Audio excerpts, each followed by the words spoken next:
noite, fotógrafos, fotógrafas, amigos, amigas, sejam muito bem-vindos, muito obrigada pela presença. E parece que tudo que é bom dura pouco, e é com essa sensação que a gente chega na última noite de atividades do Fotodoc, mas a gente chega nessa última noite com uma sensação de satisfação e de alegria, porque parece que o festival ele vem crescendo e se fortalecendo a cada ano que passa, e isso, obviamente, é graças a todos vocês. Muito, muito obrigada.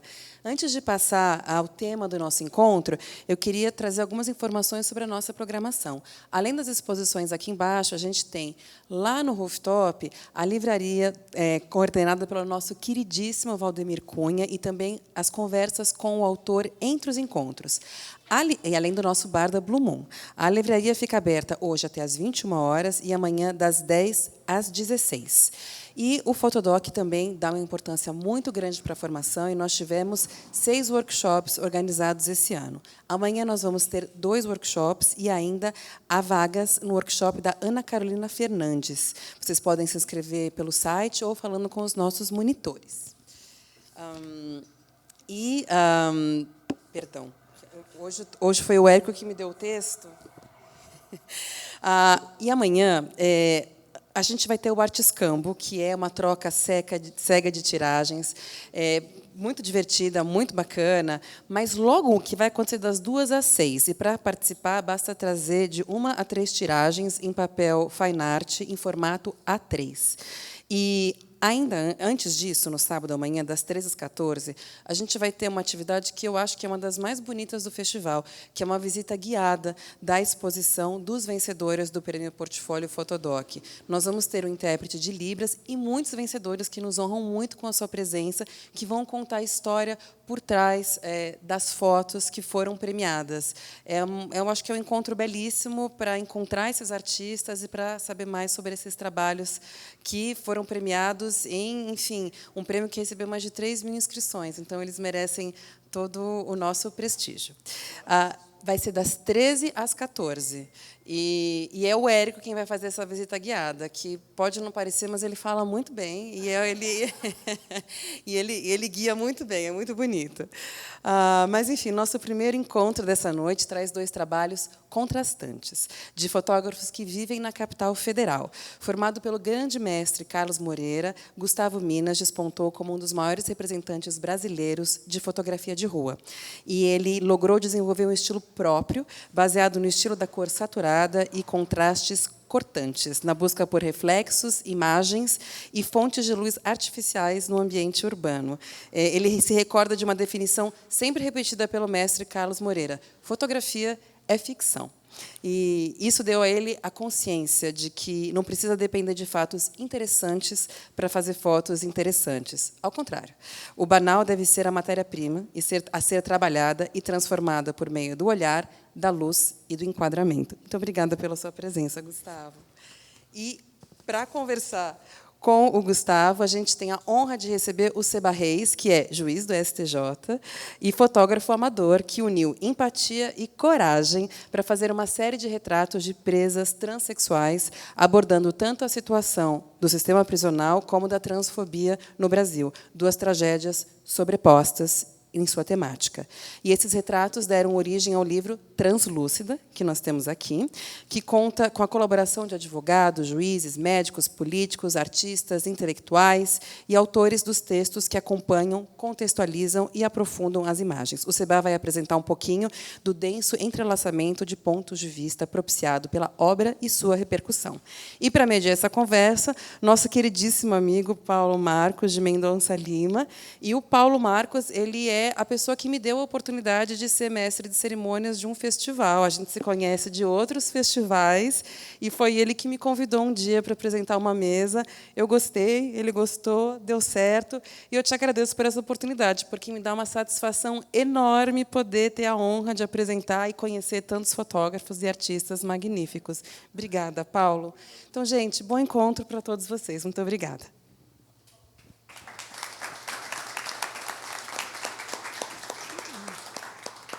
Obrigado, Melina. Obrigado, Érico. Vou levantar aqui um instantinho para vocês poderem me ver melhor. Vocês estão reparando que eu estou de branco, né? Totalmente de branco, com esse colar aqui do Paetê Suruí. E, quando eu fui almoçar, aconteceu uma coisa interessante, que tem a ver aqui com o Seba e com o Gustavo. Fui almoçar aqui perto, num supermercado que tem um nome tipicamente paulistano, Pão de Açúcar. Sempre achei isso curioso. O supermercado mais conhecido de São Paulo se chama Pão de Açúcar, e tem o logo do Pão de Açúcar. Mas, enfim, eu, como bom carioca, gosto de brincar com essa pseudo-rixa que existe entre São Paulo e Rio de Janeiro, que não existe. Era mais ou menos 2h30, 3 horas da tarde, e eu fui ali almoçar no Pão de Açúcar, tem uma espécie de um restaurante, um café. E, quando eu cheguei ali perto do café, dessa espécie de cafeteria, tinha uma moça que atendia ali, uma mulher negra, olhou para mim, sorriu. E aí eu fui ali, vi um negócio, voltei, passei em frente dela de novo, ela sorriu de novo e falou assim, que lindo. Eu falei, porra, essa hora, sexta-feira, a atendente do Pão de Açúcar, que lindo. Claro, eu, na minha vaidade absoluta, achei que ela estava falando de mim. E ela não estava falando de mim, ela estava falando da minha roupa branca. Bom, aí fui lá, peguei o que eu queria, fui pagar, fui dar para ela esquentar, né? Aí ela falou assim, olhou para o lado, olhou para o outro, falou baixinho assim, como é que chama? Você... Ela quis dizer pai de santo. Ela perguntou se eu era pai de santo, mas tem um outro nome, zelador. Você é zelador? Eu falei, o quê? Zelador? Eu falei, desculpa, não estou entendendo. Aí ela saiu do balcão, deu uma volta e falou assim, zelador, você não é do candomblé? Zelador? Eu falei, mas o que é zelador? Ela falou assim, é pai de santo.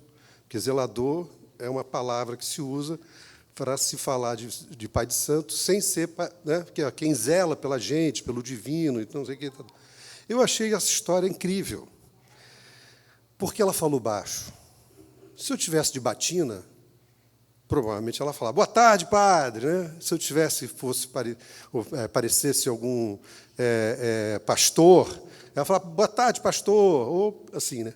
Mas o fato de ser pai de santo, parecer... E, bom, aqui uma nota de rodapé, eu não sou pai de santo, tá? E não sou do candomblé. Eu, por acaso, uso branco na sexta-feira, há muitos anos, por causa de influência de um amigo e tal. E minha mulher, que morou na Bahia há muitos anos, também se veste de branco na sexta-feira. Eu peguei esse hábito e eu gosto, acho legal. Mas isso acontece comigo volta e meia. Conforme a minha barba, meu cabelo vai ficando mais branco, mais pai de santo eu vou ficando parecido. Parece que é isso. Mas por que eu estou contando essa história? Porque é um preconceito que existe enorme no Brasil, né? E por que eu falei que ela é negra? Porque isso tem a ver, isso está embedado na ideia do racismo estrutural que existe no Brasil muito grande. Religiões afrodescendentes, de matriz africana, são ligadas umbilicalmente à África, à negritude, tal, não sei o quê, né? Márcio Vasconcelos tem um trabalho enorme aqui sobre os agudais e Benin, sabe disso melhor do que eu, né? Então, esse preconceito é tão intrínseco na sociedade, né, que é capaz de uma atendente do Pão de Açúcar falar, o senhor é zelador, baixinho para ninguém ouvir. E o que isso tem a ver? O Seba fez um trabalho sobre pessoas trans encarceradas, que sofrem um preconceito gigantesco em todas as instâncias da sociedade, inclusive quando estão encarceradas, né? Bom, peguei lá meu prato, fui lá sentar num lugar, ali fora, onde tem uma espécie de uma varanda, e uma varanda meio espelhada, com muitos vidros e tal. Já eram 3 horas da tarde, tinha uma luz que cortava assim, mas tinha muitos reflexos, porque tinham esses 4 vidros assim. E aí eu me senti no ambiente do Gustavo Minas. Então, acho que essas duas... Boa tarde, gente. Essas duas, vamos dizer assim, mensagens, né, que o universo, de uma certa forma, me passou, eu acho que foram indicativos que a gente ia ter uma boa mesa hoje, né? Porque eu, de uma certa forma, tive um contato com esse preconceito, que é um dos muitos preconceitos que a sociedade brasileira tem, e me senti no ambiente Gustavo Minas, né? Então, achei isso muito curioso, uma coincidência assim, de dias, né, de acontecer as coisas. E eu acredito que, quando a gente está pensando em alguma coisa, as coisas acabam se alinhando, né, com a gente. Então, eu contei isso tudo para dizer que, apesar de o texto de apresentação da Melina dizer que são trabalhos contrastantes, eles também têm alguma coisa em comum nesse sentido, né? Eles olham de uma forma muito empática, para usar uma palavra que está muito na moda, muito afetuosa. Gustavo para as cidades, né? Olha para a cidade de uma outra forma, essa cidade líquida que a gente pode pensar, né? E o Seba mostra, não só olha, mas mostra, né, sem nenhum preconceito, as pessoas que sofrem esse preconceito tão grande por serem, entre aspas, diferentes, né? Então, eu acho que vai ser muito boa essa conversa. O Gustavo vai apresentar primeiro, a gente vai conversando um pouco, depois o Seba. E eles têm uma coisa também que é em comum, nós três, na verdade. Eles dois são mineiros. Eu não sou mineiro, mas sou quase mineiro, porque eu obedeço uma mineira, que eu sou casado com uma mineira. Então, é como se eu fosse meio de Minas, né? Infelizmente, eu e Seba temos uma coisa em comum que diverge e contrasta com o Gustavo. Eu e Seba gostamos e torcemos pelo Atlético Mineiro, evidentemente. E o Gustavo, coitado, infelizmente, é Cruzeiro. Mas eu acho que, apesar dessa divergência quase ideológica, esse quase desvio de caráter do Gustavo, eu tenho certeza que a mesa vai ser boa. Então, vamos lá, Gustavo e Seba.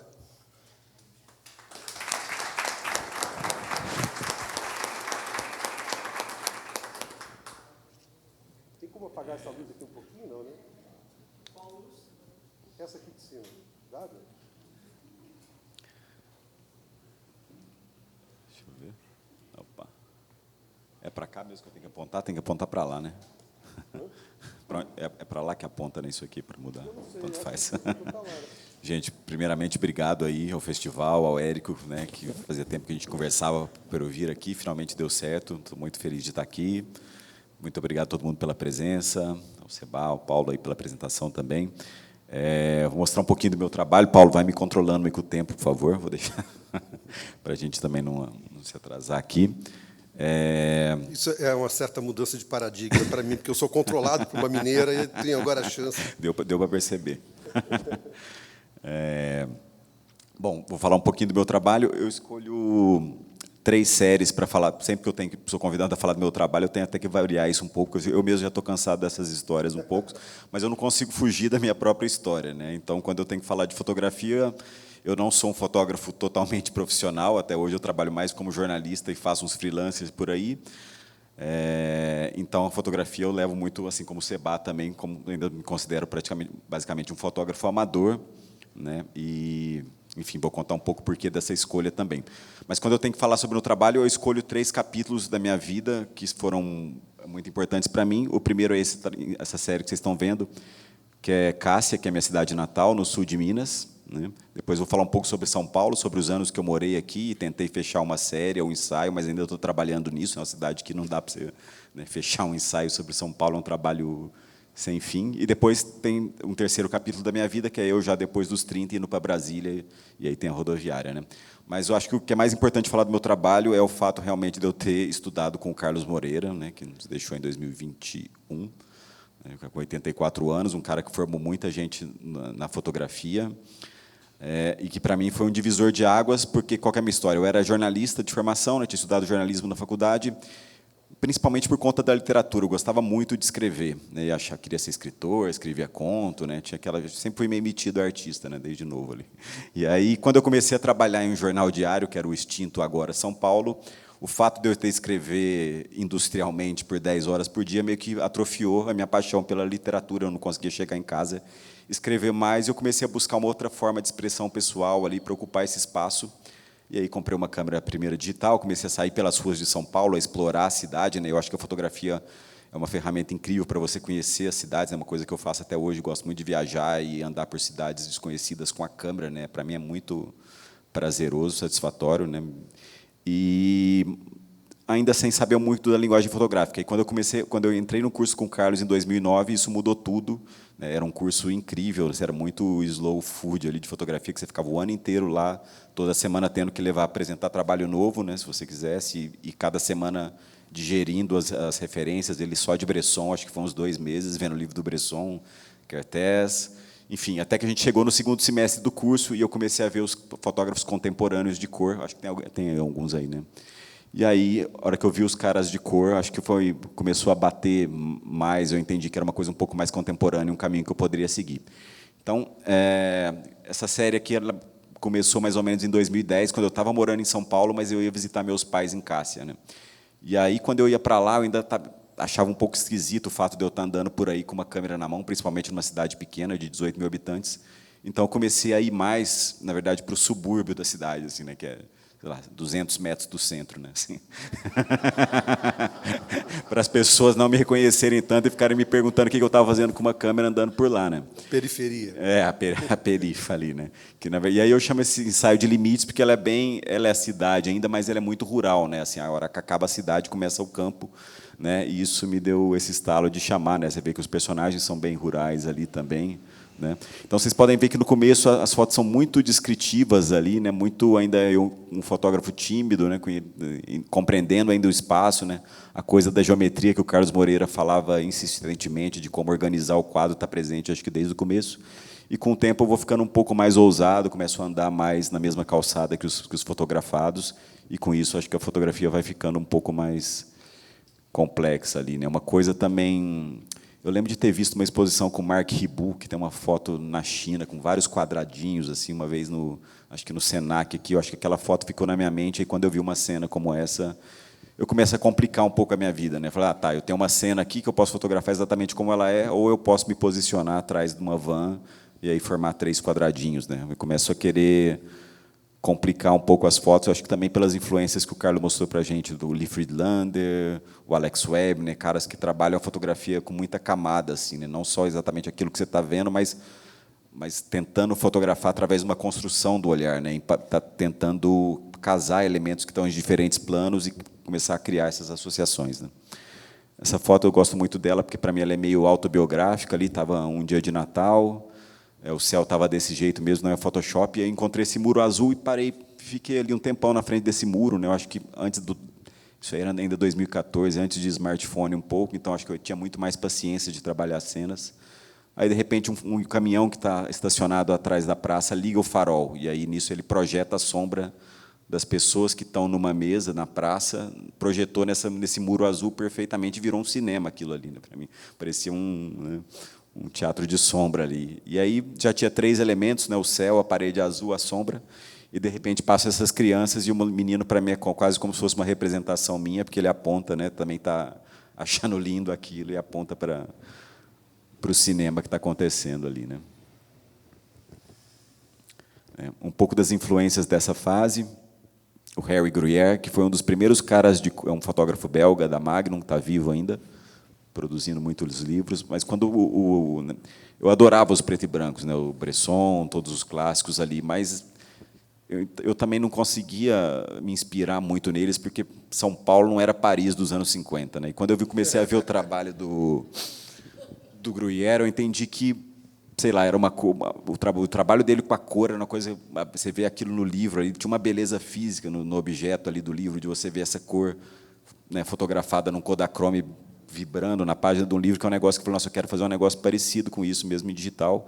E eu achei que o trabalho do Gruyère também ele não dependia muito de fatos extraordinários, né? Simplesmente uma pessoa cruzando uma esquina, né? Mas através do jogo de luz e sombra, através dessas cores que ele encontrava, ele conseguia transformar as coisas mais ordinárias em fotos que, para mim, são incríveis. Então, eu entendi que isso eu conseguia fazer em São Paulo, porque eu nunca fui um fotógrafo de sair e achar coisas muito loucas acontecendo na rua. Já teve algumas situações, mas, né, se você faz muito foto de rua e fica buscando essas coisas, pode ser um pouco frustrante, né? Então, eu comecei a entender que dava para trabalhar também com, sei lá, simplesmente uma mulher esperando para atravessar o sinal, se a luz estivesse certa, né? E, a partir da compreensão dessa luz também, eu comecei a me policiar para sair sempre nas horas de luz, que, para mim, são as horas de luz boa, né? Comecinho da manhã ou final da tarde. Então, eu evito muito luz dura, eu prefiro tirar uma soneca depois do almoço, ali, porque eu acordo cedo para fotografar. E, quando está nublado, também eu prefiro ficar em casa vendo um livro, vendo na rede e tal, né? Então, teve muito essa busca pela luz, né? O Wim Wenders teve uma exposição dele aqui também no MASP, acho que 2010, 11, E para mim foi muito curioso ver como ele dialogava com o Gruyère, né? Aquela foto a primeira foto que a gente viu do Gruyère ali, para mim lembra muito essa da parede. E também como esse personagem, para mim, lembrava um personagem que eu via em Cássia, né? Mesmo sendo no Texas ali, né? Então, para mim, foi sempre essa busca de achar as referências e, puta, esses caras, usar esses caras como, não para copiar, mas como sendo uns guias ali, né? Caras com quem eu queria humildemente dialogar, apesar deles nunca terem, né, ciência do meu trabalho, mas era, né, coisas que iam me guiando ali. O Edward Hopper, né, que é um pintor, mas que tem tudo a ver com esses caras que eu estou mostrando, né? A importante, simplesmente não tem nada acontecendo, mas para, né, a beleza da luz do final de tarde batendo num prédio ali numa fachada colorida, né, essa melancolia ali e tal, também nada espetacular. Esse jogo de interior com exterior que eu acho muito bom também. A Helen Levitt, que também eu vi no segundo semestre no curso do Carlos e me chamou a atenção muito pela maneira que ela fotografava a criança brincando na rua, né, uma coisa que hoje é super difícil. O Luiz Braga também me chamou super atenção, também porque ele faz uma coisa que eu tentei fazer com o Cássio, que eu ainda tento, né, que é você criar uma representação de um lugar, né? Se a gente não tivesse essas fotos do Luiz Braga de cor ali em Belém, né, era um universo que para a gente aqui do Sul era talvez fosse, né, desconhecido, assim, e o jeito que ele se dedica, né, a partir dos anos 80 ali a fotografar especificamente esse lugar com esse trabalho de luz e cor, ele vai criando um imaginário de um lugar, né? Então acho isso muito importante também, é por isso que eu também escolho esses três projetos para falar da importância de a gente fotografar os mesmos lugares, né, com regularidade. Assim, eu acho que é super legal viajar, fotografar lugares exóticos, eu adoro fazer isso, mas eu acho que o trabalho mais aprofundado ele acaba acontecendo quando a gente fica voltando para os lugares, né?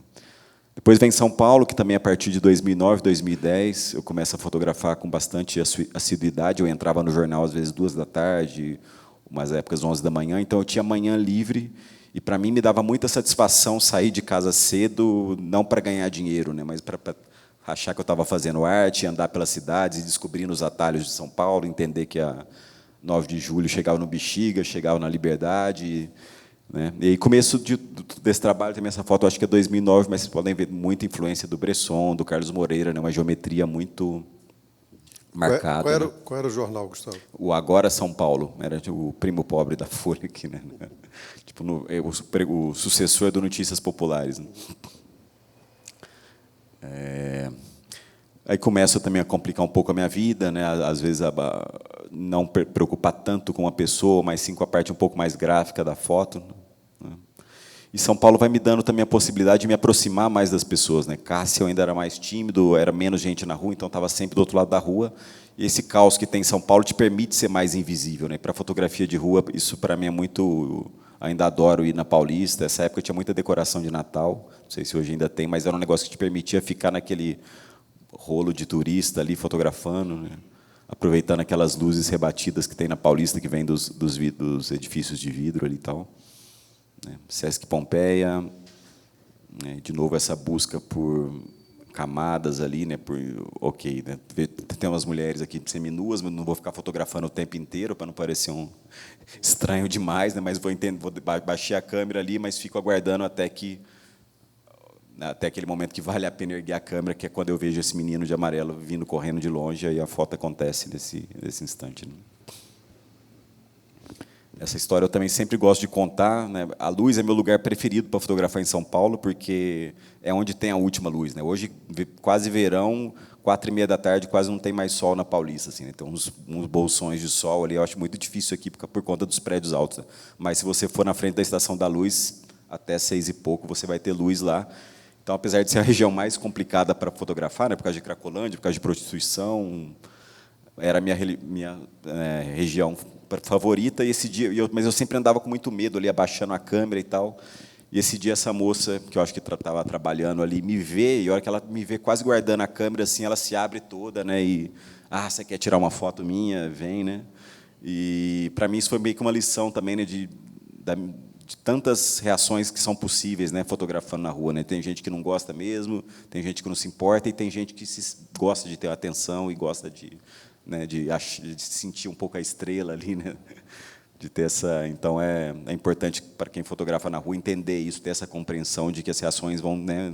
Muita gente desiste muito cedo porque toma umas 2 negativas aí e acaba falando, ninguém gosta de ser fotografado na rua, e na verdade não é assim, né? ali também na frente do... Acho que foi o mesmo dia, né? Essa foto começa a me chamar a atenção para a questão dos reflexos, né? A hora que eu vou fotografar o prédio e o sol, e, de repente, eu tenho um motorista, eu começo a entender que eu não tenho... Né, que com o uso de espelhos, eu posso mostrar não só o que está na minha frente, mas o que está do meu lado, então começa a conseguir, né, agrupar mais elementos dentro da fotografia, né? Você percebeu na hora que o cara que está carregando os garrafões de água está com a camisa da mesma cor do motorista? Lógico que não. Opa, passei para o lado errado.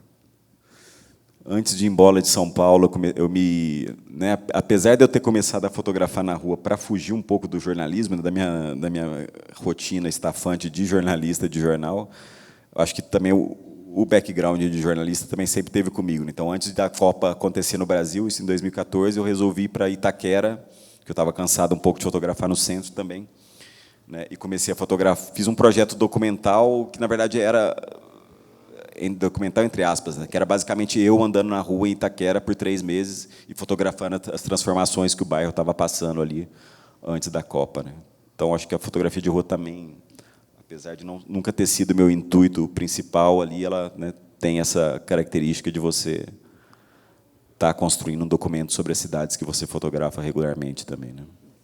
Isso aqui tudo Itaquera ainda, o dia de abertura do estádio, né? Eu acho muito simbólica essa foto da direita, porque, sei lá, o jeito que os voluntários, ali, os trabalhadores, a galera da FIFA separava o estádio da vizinhança, né? Fazer um cordão de isolamento. Né? O estádio está lá dentro de Itaquera, mas ele está separado ao mesmo tempo. Vocês não podem passar daí, né? Ou o Eduardo Hopper de novo. Essa uma época que eu comecei a fotografar muita noite aqui, muito por conta do finado coletivo que chamava Selva SP. Eu já tinha uns 30 e pouco, 31 ali, a molecada tinha todos uns 20, 22 anos, muita energia ali. E eles estavam muito mais no pique de sair, beber ainda, eu já estava quase casando ali. Mas aí eu comecei a acompanhar e comecei também a prestar atenção em como a luz, né, que eu usava, a luz do sol, eu também podia encontrar uma luz semelhante ali na noite, se eu achasse essas fontes de luz bem pontual ali, né? Um pouco das influências, o Carlos Moreira, claro. Acho lindo como ele tem essa coisa rígida, geométrica do Bresson, mas com uma forma meio orgânica no meio. Essa foto do meio eu também acho maravilhosa, ali, esses pares do Pombinho, com o casal ali no fundo, né, muito meticuloso com a composição ali, né, também nada muito espetacular acontecendo, só um jeito de ver, né. Volta um instantinho, Gustavo. Essa foto da direita deve ser anos 70, eu imagino. Acho que é a Igreja da Sé ali no fundo, né? Ou é Santa Efigênia? Santa Efigênia, né? Tem 4 carros e 2 são Fusca, bem dos anos 70. Não, era uma maravilha fotografar antigamente. Não, e os carros eram todos coloridos, né? Hoje você vê o preto, o cinza e o branco, é um negócio que estraga carro e estraga foto. É o trabalho de cor dele, que ainda é pouco conhecido, mas é muito maravilhoso.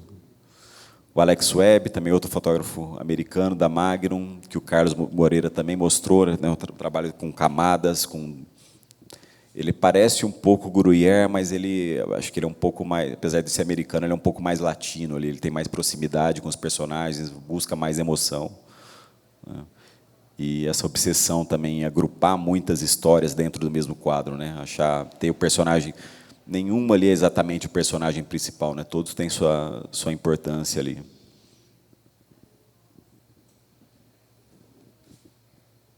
O Lee Friedlander, também, que a gente conheceu no primeiro semestre do curso do Carlos, para mim e também o Carlos era muito obcecado com a coisa de linha, né, de horizontal, de vertical. Ele pegava as fotos e destrinchava muito ali. E o Lee Friedlander era um prato cheio para isso, né? Que olha essa foto da esquerda, né? Quanta linha vertical, um monte de linha horizontal acontecendo, não é nada, né? Só um cachorrinho parando ali no sinal, mas é uma precisão ali, uma geometria que, sei lá. Essas fotos de reflexo também que são super bagunçadas, mas tem sempre alguma coisa que resolve ali o quadro. E no caso Lee Friedlander, muitas vezes tem ele mesmo, né? Porque ele faz muita foto. Tem as séries de autorretrato. O Miguel Rubranco também, com essas cores lindas ali. E aí, finalmente, a última série que eu gosto de mostrar, que foi muito importante para mim, Porque eu mudei para Brasília em 2014, porque eu passei num concurso, por acaso a minha namorada da época, que hoje é minha mulher, estava morando lá já, a gente estava à distância, e tive que mudar para Brasília. Só que eu cheguei em Brasília querendo fazer foto de rua, e para mim, falei, meu Deus, o que eu vou fazer aqui? Né? Uma cidade inteira construída para carro, não queria fazer aquelas fotos do Galterô de novo, né, de beleza arquitetônica, com aquela figurinha, né, que é muito feita em Brasília, sabia que era aquilo que eu não queria fazer. E aí, nessa, eu achei que ia ser impossível, até entrei num curso de desenho por uns 3 meses, mas vi que eu também não levava jeito, porque eu falei, bom, foto de rua já era aqui, vou ter que me adaptar. Né? Mas aí, nessa, eu comecei, como eu entrava no trabalho umas 8 da noite, nessa época, fazia clipping lá na EBC, eu comecei a ir para a cidade satélite. E todo dia eu ia para a rodoviária e pegava um ônibus aleatório ou metrô, e ia conhecer as cidades satélites. Né? E nessa, eu sempre tirava uma foto ou outra na rodoviária, e com o passar do tempo, eu comecei a entender que talvez o trabalho, a série que eu estava construindo, não era sobre essa cidade satélites, que podia ser sobre a rodoviária por muitos motivos. Né? Primeiro, porque tem a questão estética, né? A rodoviária, ela parece um pouco o vão do MASP, assim, ela tem um teto, né? E tudo acontece ali embaixo, e ela não tem prédio alto ao redor, então fica um fundo meio escuro com a luz. A primeira luz da manhã é muito rasante, ilumina ela inteira, a luz da tarde também é super rasante, ilumina ela inteira do outro lado.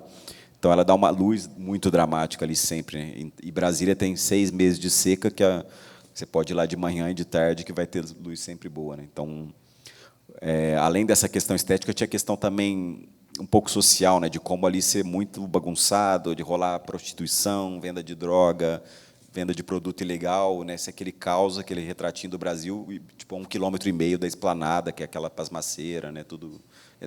Certinho também não é, né? Mas, enfim. Mas dá essa impressão de ordem ali, né? O que mais acontece em Brasília é coisa errada, né? Né, ministro? Dos dois lados. Um é escrachado, o outro nem tanto. Né? E aí, um dia eu saí de casa, estava só, a hora que eu cheguei na rodoviária, estava nublado, eu fui fotografar o motorista saindo da rodoviária. A hora que eu tirei a foto dele, a hora que eu cheguei em casa, que eu fui ver, falei, pô, eu fotografei ele, mas eu também fotografei os passageiros que estão, né, na plataforma superior. Né? E aí me lembrou de uma frase que o Lee Friedlander tem sobre como a fotografia é um meio muito generoso. Né? Ele até conta uma historinha. Eu fui tirar a foto do meu tio, e eu tirei do meu tio, apareceu o carro dele, o gato que estava no fundo, as árvores, né, vai descrevendo o tanto de elemento que tem num retrato que ele queria fazer. E, para mim, essa foto tem até isso. Né? É o motorista, mas é os passageiros, é o clima do dia. E aí comecei a ficar muito obcecado com essa história dos reflexos. Não só porque também é um jogo interessante de fazer, mas também porque dava mais conta de representar como eu me sentia ali na rodoviária. Sabe? Eu achava... Eu estou fotografando o que está na minha frente, mas eu estou sentindo o cheiro de pastel, estou vendo gente passando atrás de mim, estou vendo a gritaria dos camelôs. Então, fazendo foto com reflexo, com esse monte de informação, era um jeito mais fiel de representar o que eu estava sentindo ali no caos que é a rodoviária, com 1 milhão de pessoas passando por dia. Né? Então, entendi que eu tinha achado uma estética que também tinha a ver, né, com a realidade que eu estava fotografando. Sem contar que tem a vantagem de fotografar através de vidro, que você consegue chegar muito perto do vidro e as pessoas estão do outro lado, então também não podem te agredir, né? Você tem tempo de correr, né? Também, se for. Até que sai, né? Então, comecei a ficar louco com essas possibilidades, de como a sombra, às vezes, bloqueava uma parte do vidro, revelava o interior, de como o sol batia no jornal, voltava no rosto, né? E aí, esse trabalho foi muito importante para mim, porque a fotografia de rua é uma delícia fazer foto solta, é o que eu mais gosto de fazer, mas, para sair dessa bolha da fotografia de rua, às vezes você tem que ter um pezinho no documental. Né? Aí eu lembro de ter mandado essa série a primeira vez para aquele Lens Culture, que é um concurso famoso aí de foto de rua, e eu mandei 10 fotos de reflexo. Eu paguei pela análise de portfólio, eles voltaram, pô, tá, mas manda 10 fotos de reflexo, começa a ficar meio repetitivo. Né? Eu falei, pô, é verdade, estou muito obcecado com isso. E eu comecei a tentar alternar um pouco na edição do ensaio fotos de reflexo com fotos mais diretas. E aí eu mandei para o POI Latam, né, para o Pictures of the Year Latin America em 2017, e aí o trabalho foi premiado numa categoria, que era Futuro das Cidades, que eu acho que tinha muito a ver com, né, com o que eu estava fotografando ali. E aí, a partir disso, fui convidado para fazer meu primeiro livro, enfim, para mim foi muito importante usar a prática da fotografia de rua, mas também para fechar um ensaio que fosse um pouco mais documental ali. Né? Um pouco das influências, outro cara da Magnum que eu adoro, o Pinkassov, deu um workshop no Rio em 2016, eu fiz, também foi muito bom. É um cara muito de reflexo, de luz e cor, de abstração, às vezes até, para mim, super inspirador. Tem um jeito muito fresco de ver as coisas assim. Esse é um ucraniano que eu gosto muito também, um pouco parecido com o Sauleiter, que é maravilhoso, muito transporte público, muito essa certa melancolia das pessoas ali, né, dos passageiros. Essa coisa. Aqui são 3 fotos, na verdade, não sei se ficou muito claro, mas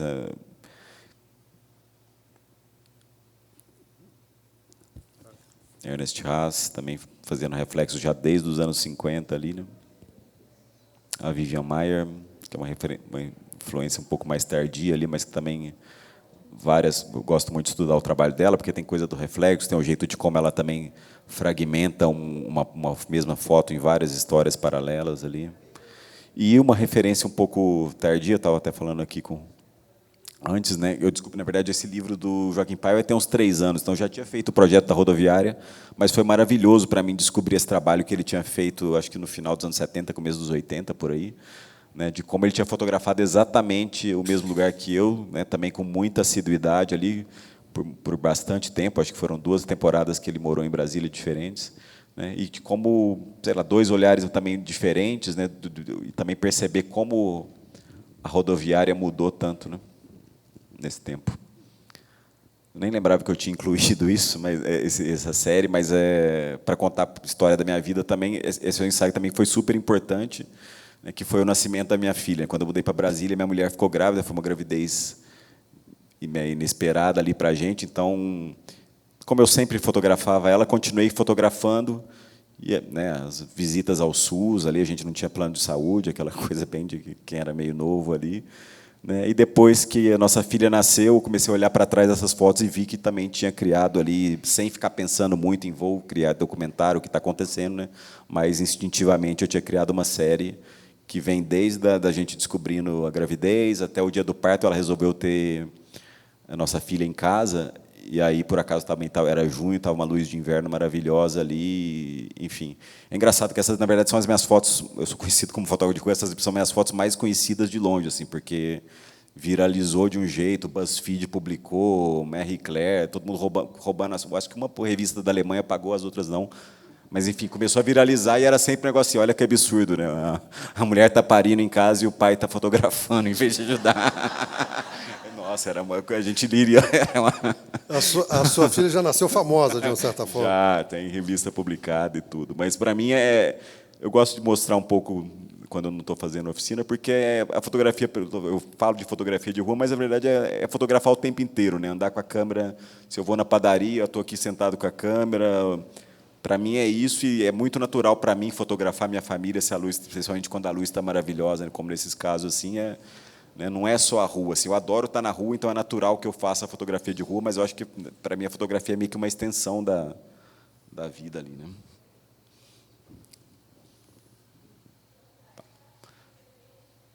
E aí continuo fazendo, está cada vez mais difícil fotografar minha filha, já está com uns 10 anos, né, então está cada vez mais confrontando. Aqui o primeiro livro que surgiu por conta do projeto da rodoviária, não é um livro sobre a rodoviária, né, mas o editor na Áustria descobriu o meu trabalho por conta do projeto da rodoviária, e fui para lá, levei as fotos, levei 900 fotos, e a gente sentou e conseguimos chegar a 95. Ele é meio que uma mistura de tudo ali, tentando quebrar a expectativa, né? Se tem uma foto de rua, a sequência é uma foto mais íntima, igual essa, né?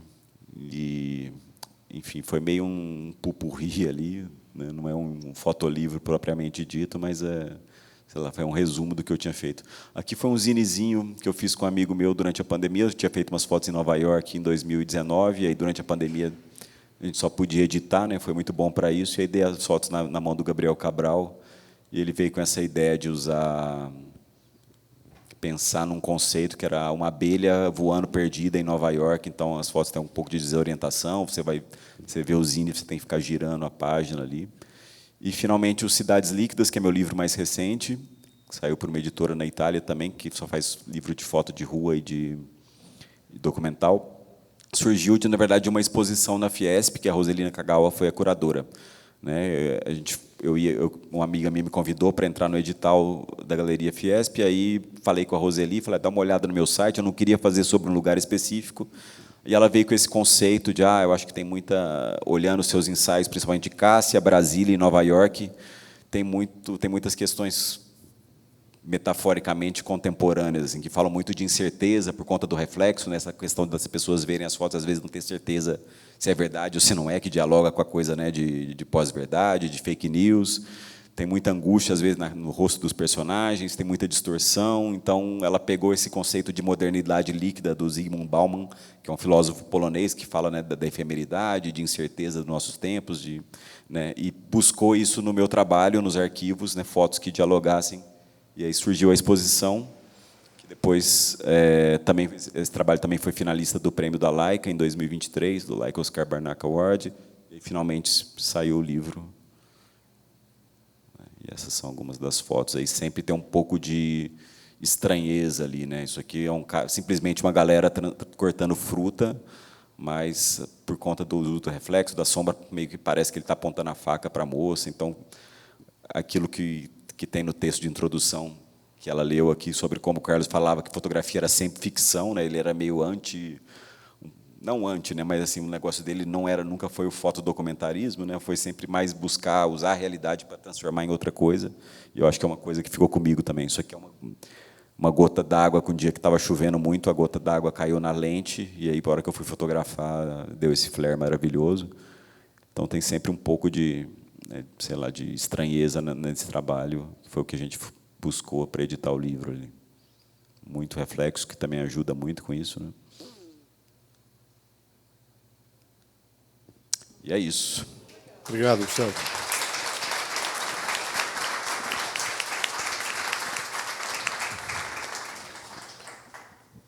Érico, a apresentação do Seba está na agulha aí? Então, mete bronca.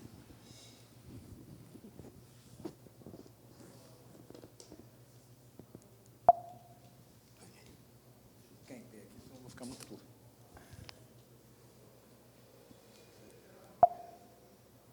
Onde que eu aponto aqui? Eu acho que o Gustavo estava apontando para cá, estava funcionando. Será que está aqui? Para onde? Ah, tá. Pronto. Bom,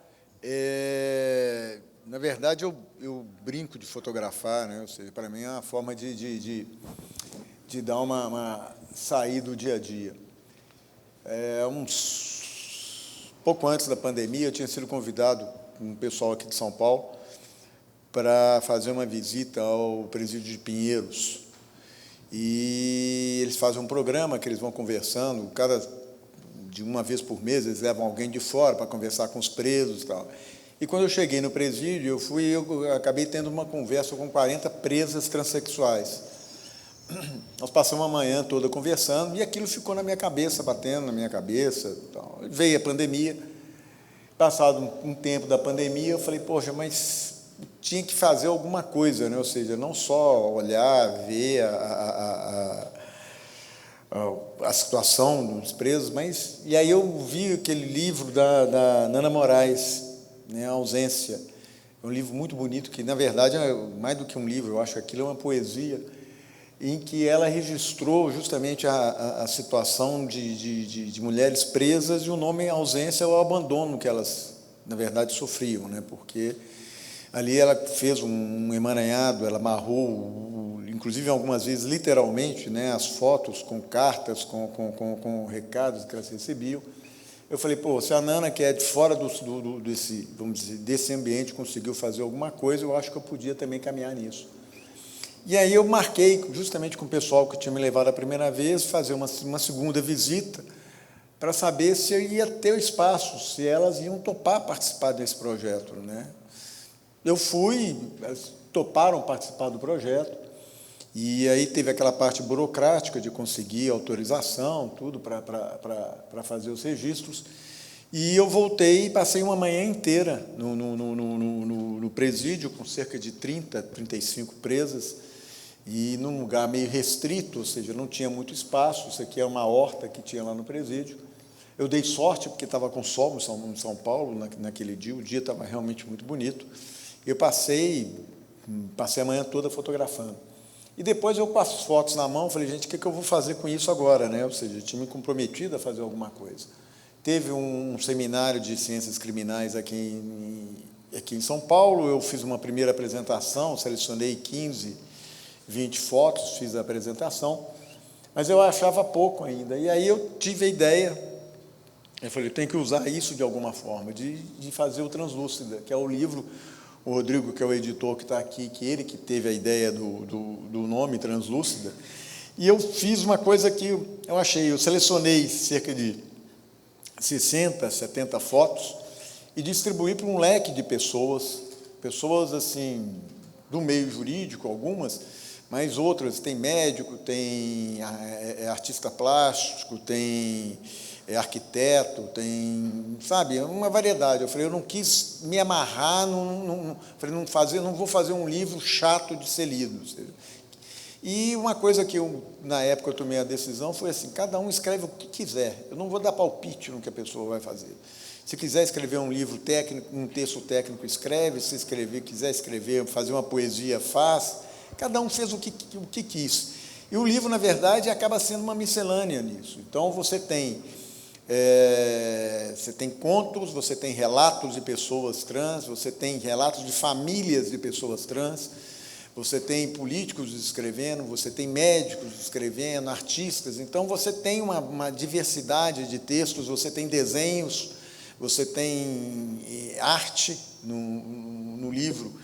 E eu sempre, quando eu estava pensando no livro, eu falei assim, eu vou dar voz a essas pessoas, né? E minha filha me chamou um dia a atenção, quando eu falava isso com ela, ela falou assim, não, pai, você não vai dar voz a essas pessoas, ela já tem voz, você vai apenas amplificar essa voz, dar um espaço para aquela pessoa, porque ela já tem a voz. E aí a ideia foi essa, ou seja, eu fiz essa acabou sendo a foto da capa do livro, e é um momento muito, muito legal, que quando eu cheguei, eu fui tirar a foto, e ela virou assim para mim e falou assim, será que o senhor podia tirar uma foto minha de salto? Eu falei, claro, não tem problema nenhum. Aí comecei, você tem toda uma burocracia, pegar autorização individual, aquele negócio todo. Aí eu comecei a tirar as fotos, ela falou, vamos tirar minha foto? Eu falei, vamos, mas você não está de salto. Ela falou, não é de salto, é saltando. E aí eu fiquei sabendo que ela era uma bailarina, ela tinha trabalhado no Parque da Mônica, aquele negócio todo. E eu, sinceramente, foi uma das coisas que mais mexeu na minha vida, porque eu acho que elas tiveram uma oportunidade única ali. Eu lembro quando na primeira visita, ou seja, na visita do meio, né, que eu conversei com elas para saber se elas estavam dispostas a fazer, eu estava dentro de uma cela, eu fui e conversei, falei, olha, queria fazer um ensaio fotográfico e tal. Na mesma hora, elas pularam pensando que eu ia fazer ali naquele momento, né? E aí, quando a gente voltou para fazer, a primeira vez eu fui com meu filho, a segunda eu fui com a minha filha, nós levamos maquiagem, aquelas coisas todas, e foi muito legal. Apertei errado. E aqui, por exemplo, essa aqui, foram umas fotos que eu tirei na primeira visita, que eu tinha uma preocupação de não expor, porque não estava nada certo, nem nada, né?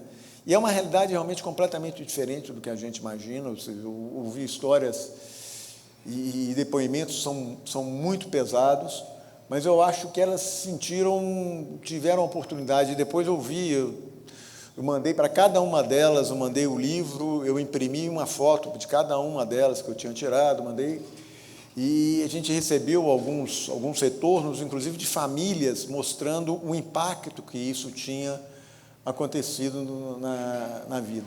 Vocês vão perceber que tem fotos, algumas fotos são posadas, ou seja, e outras fotos foram realmente só daquele ambiente que a gente estava conversando e que eu aproveitava e tirava as fotos. É um ambiente completamente diferente do que a gente imagina. Elas ficam dentro do presídio, você entra dentro do presídio, é um presídio masculino, as celas são masculinas, e em um determinado momento, como se fosse uma quina, aqui você tinha um conjunto de 3 celas, que eram as celas ocupadas pelas presas transexuais. E eram completamente diferentes das celas masculinas, com muito mais cuidado, muito mais zelo. E uma coisa que eu fiquei impressionado, que os presos masculinos que tinham algum problema de saúde, problema inclusive de capacidade mental, etc., todos eles ficavam junto com as presas, porque lá eles recebiam tratamento, elas tinham condição de tratar, de cuidar, de olhar e tal. Algumas dessas cenas são fotos pousadas, são fotos que eu aproveitei o momento. Foi uma manhã, assim, algo assim extraordinário, completamente diferente do que eu podia imaginar. E eu aproveitei desse processo e eu comecei a visitar outros presídios para registrar cenas também. Tenho ideia ainda de desenvolver algumas coisas, mas isso aqui é um presídio feminino no Rio de Janeiro, e que também tem algumas características diferentes. Isso aí durante a aula de maquiagem que elas participavam. Algumas celas, né? E aí esse presídio de Talavera Bruxa é muito impressionante. Uma coisa que eu aqui, na condição de juiz, eu já tinha ouvido falar, mas que você vai presenciar e ver pela primeira vez. Você tem uma ala para presas grávidas e você tem uma ala com as presas com crianças recém-nascidas, né? E eu acredito até que muitas delas estavam no presídio em situação muito melhor que elas estariam se tivessem em casa, porque realmente era um ambiente colorido, com cada uma tinha seu berço, tinha cozinha, elas podiam cozinhar, preparar tudo. Mas é uma coisa muito forte, porque as crianças ficam até os 6 meses. Quando elas completam 6 meses, elas têm que ser tiradas da mãe. Eu, graças a Deus, não presenciei uma cena dessa, porque eu acho que deve ser um negócio desolador. Essa aqui é a Colmeia, que é uma penitenciária feminina de Brasília, e onde eu tive também contato com algumas presas transexuais. E a grande maioria... Essa é uma penitenciária feminina? Essa penitenciária é feminina. E tem uma ala de mulher, tem uma ala de presas transexuais. Você acha que para elas faz diferença elas estarem dentro de um presídio masculino ou feminino? Eu acho que é uma questão muito complicada. Em Minas Gerais, eles fizeram um presídio só para presas transexuais. É o maior índice de suicídio no sistema penitenciário. Então, eu conversando com o pessoal de Minas, querendo entender o porquê disso, eles acham que uma das razões pode ser o fato do presídio ser numa cidade certa, e com isso, elas que já têm uma sensação de abandono, elas aí realmente é um isolamento total, porque não tinha visita, não tinha ninguém. Quer dizer, é como se fossem vários tipos de exclusões que vão se acumulando. É uma situação muito complicada, porque você fica imaginando a possibilidade da presa transexual se recuperar, ou seja, ela tem um espaço quando ela for sair do dia a dia. Porque ela já tem, normalmente, isso foi uma coisa que elas falaram, a grande maioria delas é abandonada pela família. Inclusive, por exemplo, em São Paulo, a maioria delas veio do norte ou do nordeste e abandonada pela família, ou seja, sem nenhuma relação, então já é um problema. São ex-presidiárias, vão ser ex-presidiárias quando elas saírem do sistema, e depois são transexuais. Então, a possibilidade de uma pessoa dessa ter um espaço fora do presídio é muito complicado. E isso realmente é a coisa que mais atormenta essas meninas. O que eu vou fazer quando sair daqui? O que eu vou fazer depois? Porque elas vão sair, mas se não mais tarde elas vão sair. Então, é a famosa pergunta, o que eu vou fazer depois? Você começou esse trabalho tem 4, 5 anos. A primeira visita que eu fiz foi antes da pandemia, e eu fiz essa série de fotos em 2022, 2023. Você acha que melhorou alguma coisa de lá para cá? Não. Ou seja, esse presídio em São Paulo, eu acho que, por exemplo, as meninas em São Paulo me falaram que, pela primeira vez, elas estavam sendo tratadas como mulher. Era o primeiro presídio que elas passavam, porque o preso, normalmente, muitas vezes, ele vai passando de um presídio para outro, né? E elas falaram que, nos outros presídios, em geral, elas eram presas e eram obrigadas a cortar cabelo, elas recebiam roupas masculinas, etc. Em Pinheiros, elas tinham cabelo comprido, podiam ter cabelo comprido, tinham calcinha, sutiã, tal, uma coisa completamente diferente. Aqui na Colmeia também você percebe que elas têm um tratamento diferenciado, mas isso não é a regra. Não é a regra, até porque esses presídios, em que pese ter uma certa superlotação, ainda são presídios com um ambiente, vamos dizer assim, é um ambiente mais limpo, porque a grande maioria dos presídios brasileiros, você tem uma taxa de superlotação que impede o convívio, né? Ou seja, as pessoas são jogadas dentro de uma cela.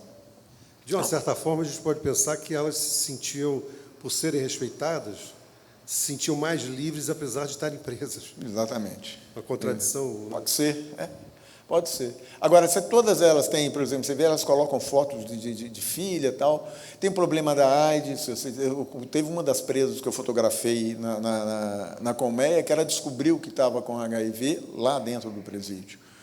E há o problema de que, normalmente, muitas delas passam, ou seja, são envolvidas nessa questão da criminalidade pelos companheiros. Que, aliás, não é uma coisa própria das trans, ou seja, é das mulheres em geral. Elas entram dentro do sistema penitenciário levadas pelo companheiro. Como cúmplices, né? Como cúmplice. Então, é o companheiro que trafica e ela começa a dar o apoio a ele, ou então, quando eles entram na casa e prendem, não querem saber se é ele, ou seja, quem está lá, elas são presas juntas, muitas vezes ele é preso e ela é obrigada a assumir o negócio, é obrigada a participar. É uma coisa muito complicada. E elas, ao contrário dos presos, são extremamente abandonadas quando ficam presas. Né? A mulher, em geral, é. A mulher, em geral, é. Tem um livro do Drauzio Varela, chamado As Prisioneiras, em que ele relata uma série, e tem uma das histórias que ele conta é justamente isso. É uma mãe que tinha 2 filhos, um casal de filhos, os 2 estavam presos. O homem e a menina. A menina morava na cidade onde a mãe morava e o menino numa cidade de 200, 300 quilômetros de onde ela morava. Ela só visitava o filho. Ela não visitava a filha. A própria mãe. Né? E o próprio sistema obriga, né? O homem que está preso, a mulher não pode abandonar o homem. A própria, vamos dizer assim, comunidade criminosa impõe isso. Eles oferecem ônibus no final de semana para visitar, para levar, essas coisas todas. A mulher não. Aos presos, se eu não me engano, é permitido, inclusive, visita íntima. As presas também, né? Mas as presas também têm direito a visita íntima. Mas o problema é ter alguém para visitar. Essa que é a grande dificuldade. Esse foi essa visita que eu fiz com a Dora Vergueiro, que é uma música e documentarista carioca, e ela está fazendo um filme justamente sobre isso. E ela esteve lá em Brasília, eu que consegui que ela fosse fazer a visita e acabei aproveitando para fazer alguns registros. Isso aqui dentro desse sistema, é um sistema de presídio completamente diferente do que a gente imagina, que são as APACs, em que eles são presídios menores, gerenciados pelos próprios presos, em que vocês vão ver a diferença daquilo que a gente viu em outras oportunidades. As presas e presos, são todos eles com condenação definitiva, e eles usam roupas normais, usam crachá com nome individual, ou seja, eles não são identificados com um número nem nada, eles são identificados como pessoa. Muitas vezes você, dentro do presídio, não sabe quem é quem, você não sabe se a pessoa é agente penitenciário, você não sabe se a pessoa é um preso. Todos são obrigados a trabalhar e estudar. E eu conheci um rapaz em São João del Rei, em que ele tinha sido condenado, todos têm condenação definitiva, nenhum, e não imagino que é só crime leve. Esse rapaz que eu conhecia tinha sido condenado por homicídio, tinha cumprido pena e hoje ele é mestre em educação pela USP em São Paulo, tendo cursado boa parte do curso dentro do presídio. E aqui, ou seja, para não mostrar, ou seja, eu não sou monocromático, né, ou seja, monotemático, né, eu acabei realmente inspirado no Gustavo. E o Gustavo é o responsável, eu vou mostrar por quê, porque, por coincidência, esse ano eu fiz 2 viagens com o Gustavo. Uma eu fiz um workshop com ele aqui em São Paulo, fotografia de rua, e depois nós fomos para a Amazônia, que foi uma viagem extraordinária também. Você é responsável, não irresponsável, não pode esquecer que ele é cruzeiro. Não, mas isso aí, nada é perfeito na vida, né? A gente releva. Mas eu sempre também tive a vontade eu sempre gostei de fotografar a rua, né?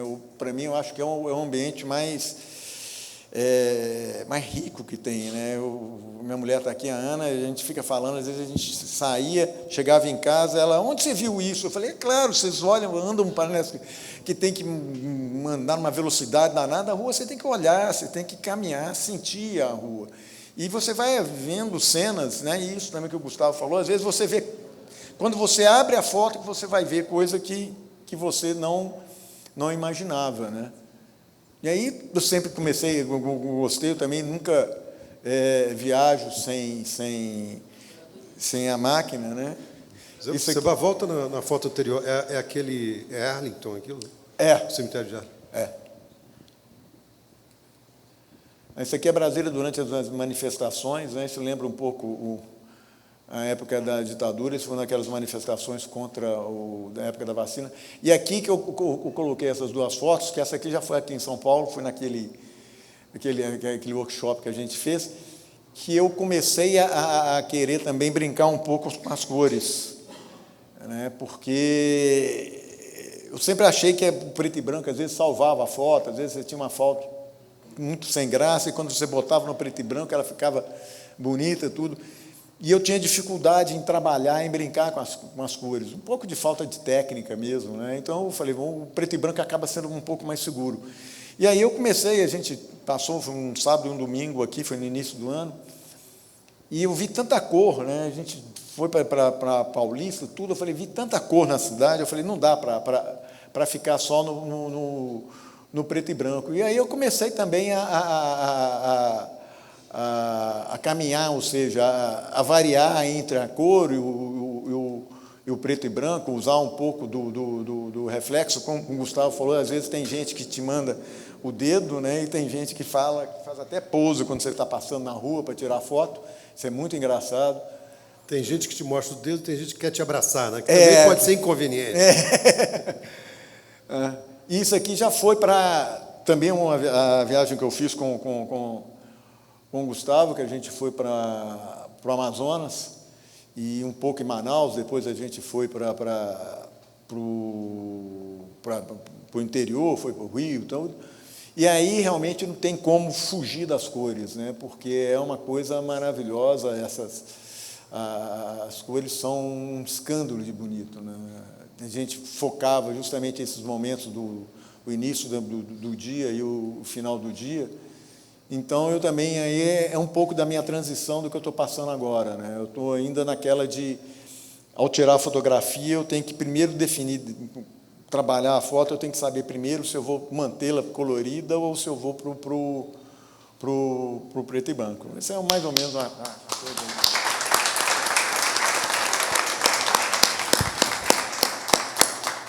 Você falou de preto e branco e cor. Quando você está fotografando, você fala assim, isso aqui vai ser preto e branco, isso aqui vai ser cor ou não necessariamente? Não necessariamente. Não, tá.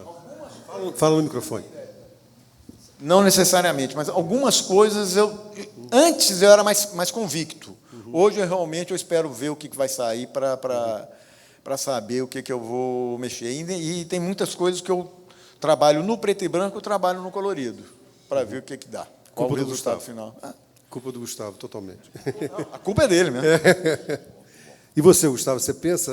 Porque o seu trabalho é muito voltado para a cor. Você falou do Carlos Moreira, falou do Alex Webb, Georg Pinkasov, Harry Gruyer, são verdadeiros papas da cor. Saul Leiter, que é mais antigo. Faltou aí, talvez, William Eggleston, Stephen Shore, e tal, que são mestres da cor. Né? Quer dizer, a cor ela pulsa assim, imediatamente, né?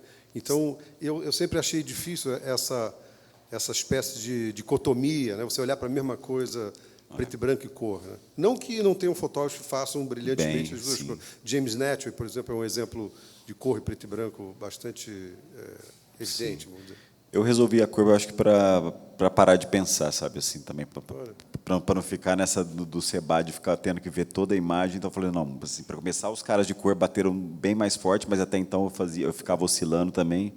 E aí eu falei, não, vou bater o martelo com cor aqui, porque eu não quero ficar nessa... Cada foto ficar pensando se era preto e branco, se era cor, então vou fechar com cor mesmo. Mas aí também isso me limita um pouco, porque, por exemplo, se está um dia nublado, eu acho as cores sem graça, não tem, quando não tem a saturação do sol... Eu acho super complicado, uns dias que nossa, quando eu tenho workshop e a gente vai fazer a saída fotográfica e tá aquele céu branco, para mim é um terror. Se está chovendo ainda é legal que você ainda vai ter, né, reflexo no chão, sombrinha, tal, mas o tal do céu branco é um negócio que realmente eu tinha um amigo que era fotógrafo, Antônio Ribeiro, que algumas pessoas aqui talvez conheçam, que infelizmente morreu. Aliás, faz exatamente um ano que ele morreu essa semana. E ele falava, ele foi editor de fotografia do Globo uma época, e às vezes o Rio de Janeiro é muito visual, muito solar, muito, né, então muito ligado a essa estética, vamos dizer assim, meio tropical, meio, né, e aí o fotógrafo ia fazer alguma coisa na praia, sei lá, ia fazer uma foto lá qualquer pauta, e às vezes voltava e falava assim, pô, mas estava chovendo, estava nublado. Ele falou assim, pô, mas qual é a diferença? Quando está sol, a luz está em cima. Quando está chovendo, a luz está embaixo, o reflexo. Né? Eu nunca esqueci isso, que realmente tem essa possibilidade. Mas tem que ter a poça, não adianta só estar chovendo. Né? o drama, para mim mesmo, é nublado sem chuva. Exatamente. Gente, a gente ainda tem uns minutinhos aqui. Vamos abrir aqui para perguntas. A Mônica Zaratini acabou de chegar, imagino que ela queira fazer a primeira pergunta. Ela fez de propósito, ela fez uma entrance, assim, fez uma entrada teatral. Gente, alguma pergunta? Leva o microfone ali. Obrigado, velho.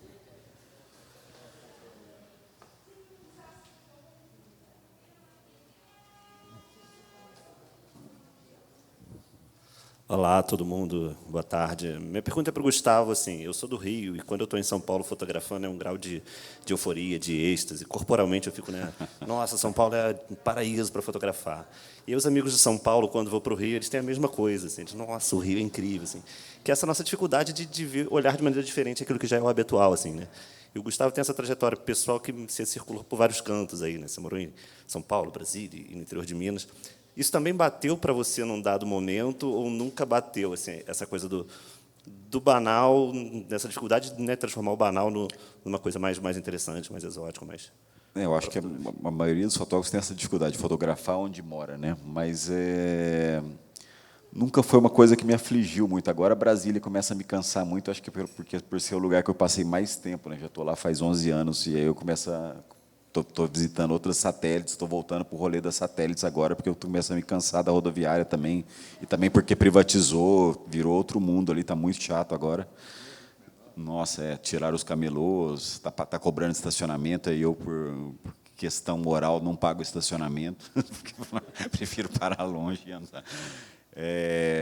Mas eu acho que tem algumas estratégias assim, que dá para fazer. Né? Às vezes eu gosto de lembrar para tentar recuperar essa minha vontade inicial de fotografar. Por exemplo, se eu estou me sentindo desmotivado para fotografar a cidade, eu sento com um livro do Gruyère ou desses caras de influência bem do começo e dou uma folheada e eu lembro por que eu quis começar a fotografar. Eu tenho uma aula do Carlos Moreira gravada também em áudio, que às vezes eu escuto para lembrar. Então, tem essas estratégias e tem um negócio também de estar em deslocamento. Né? Em Brasília, eu gosto muito de pegar o metrô e ficar dando essas incertas. Assim. Quase sempre eu vou para os lugares que não rendem nada, que eu vou voltar de mão vazia, que eu vou ver poucas pessoas na rua, mas essa busca por lugar novo dentro da cidade eu acho que é bem importante, assim, né? Ir para onde a gente não conhece e, né, ficar sempre tentando buscar, né, porque é difícil mesmo, né, ver as mesmas coisas sempre.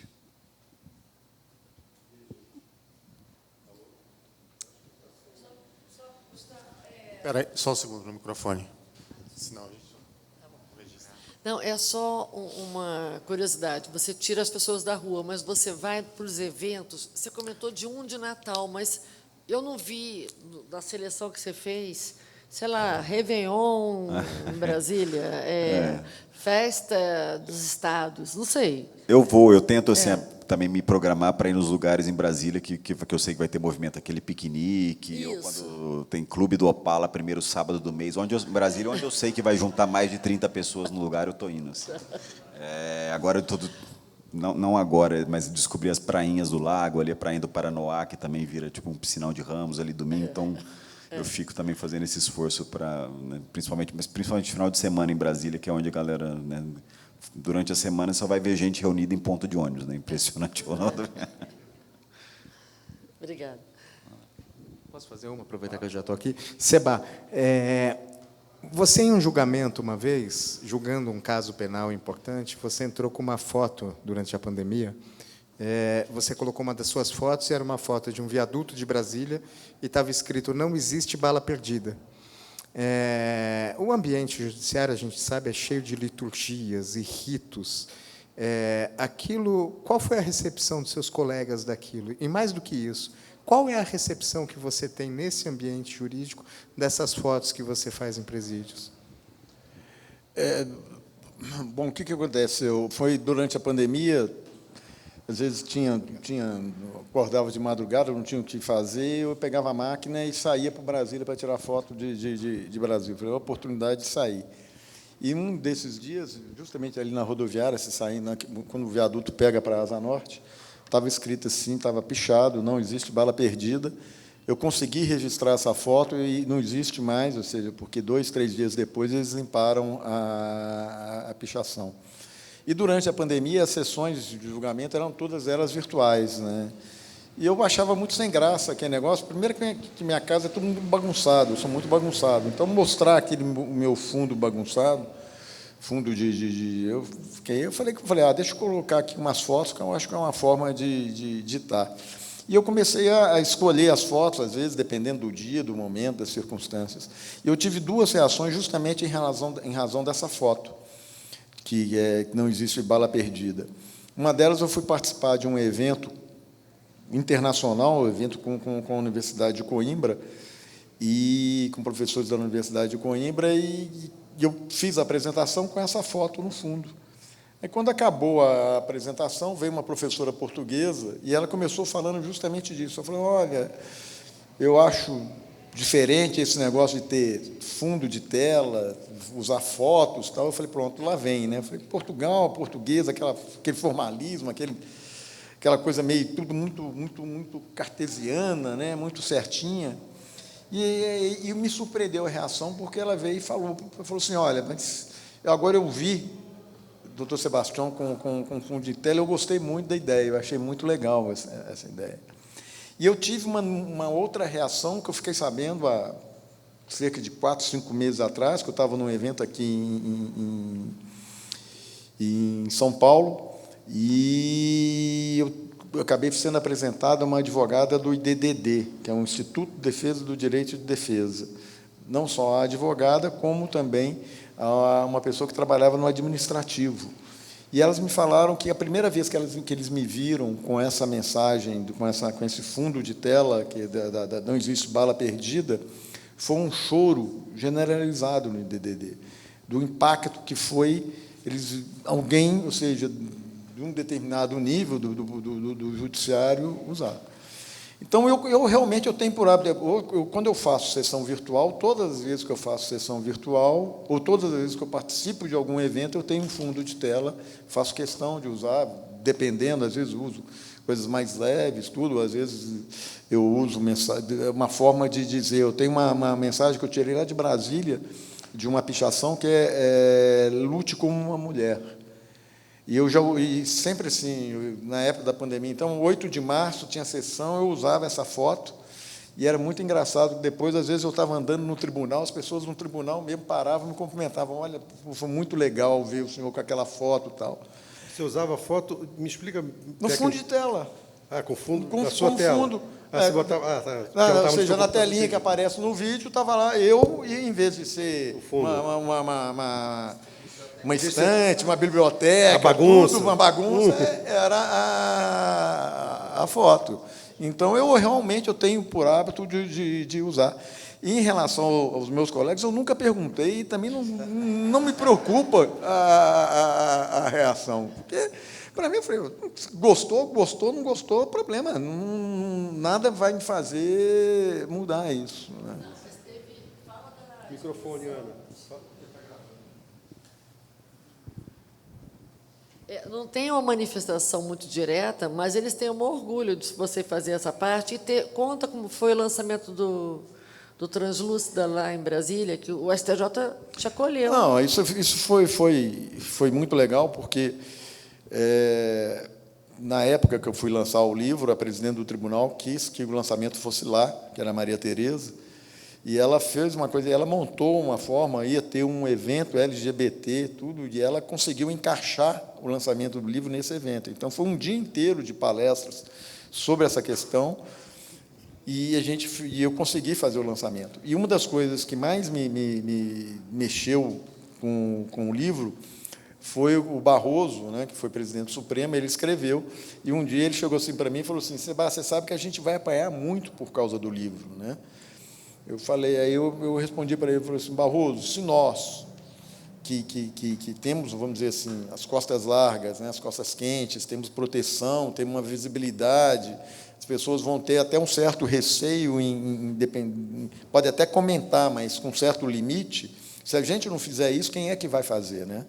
E uma das autoras que escreveu no livro, que é a Sarah Wagner, ela me falou uma vez, justamente aquela preocupação, falou: olha, certamente algumas vão falar que você não tem lugar de fala, que o espaço não é seu.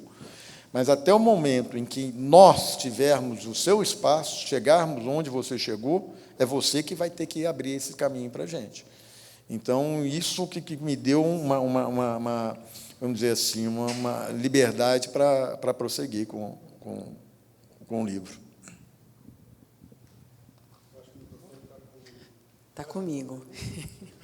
Está comigo, para agradecer muito a todas e a todos, aos fotógrafos, e a convidá-los. Agora a gente vai ter conversas com o autor, o Seba vai autografar o livro dele, o Paulo Vitali vai estar lá também, e às 8h30 a gente tem o nosso último encontro.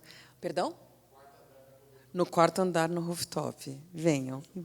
E o Paulo tem uma palavrinha.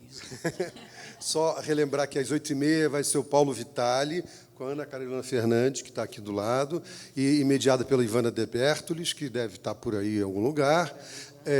A Ana Carolina vai falar sobre o trabalho que ela fez, que é seminal, um trabalho que pivota em torno de uma travesti da Lapa, muito famosa, chamada Luana Muniz, e ela fez um ensaio e exposições e tal. É um trabalho muito importante dentro da fotografia brasileira e dialoga, claro, muito de perto com o trabalho do Seba. Muito obrigado, boa noite.